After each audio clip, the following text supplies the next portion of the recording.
So, I was doing some research on the Sicario movies and discovered that the writer of these movies is Deputy Chief Hale from Sons of Anarchy. What? You know, Deputy Chief Hale. Come back! I got so back, but they're gonna kill me! It's gonna kill me!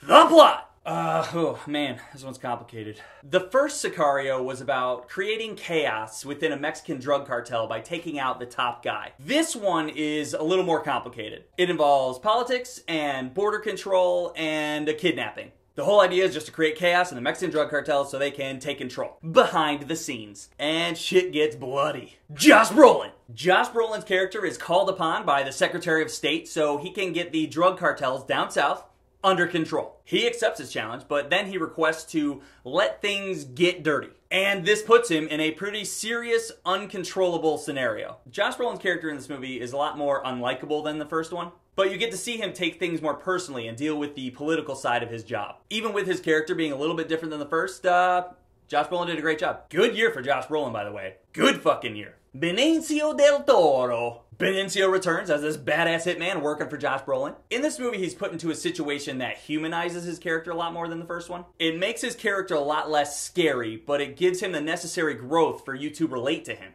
His acting in this movie, fucking phenomenal. The main scene that humanizes him the most, I thought was probably my favorite scene in the movie. And then there's another scene that's just fuck. Isabella Moner. She plays the daughter of a drug lord, and she gets kidnapped. This character goes through a lot in this movie. And this 16-year-old actress fucking rises to the occasion, and she does an amazing job. And she just kills it in this performance. Just kills it. I was so impressed by this girl's acting skills. She really goes through some shit, though.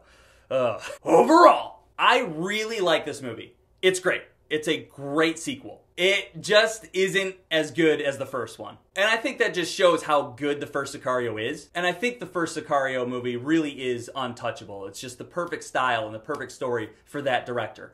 This movie had a different director. So different director, different movie. Same writer though. That being said, this movie also has a great story. It's frustrating and chaotic and violent. It fleshes out these characters very well, and they grow from the first movie. Benicio del Toro in this, he's amazing. Rewatch the first Sicario, then go see this one. Even though the first movie is better, this was a great way to evolve the story. It's awesome. Awesome movie. Rapid fire review. Subscribe.